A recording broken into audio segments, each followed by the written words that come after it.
Jack ஸ்பேரோங்கிற ஒரு பெரிய கடற்கொள்ளைக்காரனை உங்களுக்கு தெரியுமா? கேப்டன் சொல்லுங்க. அவனை யாராலையும் மறக்க முடியாது.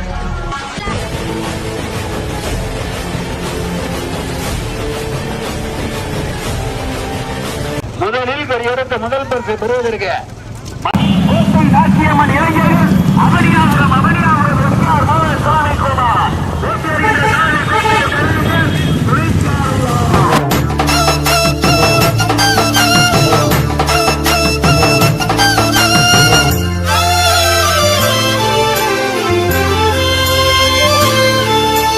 அண்ணன் பாதம் பட்ட மண்ணை நெஞ்சில் அள்ளி பூசு, அடிமைக்கும் வீரம் வரும் ஆற்றல் கொண்டு வீசு, கண்ணின் தீயை மூட்டி நின்று வீர வாழ்வை பேசு.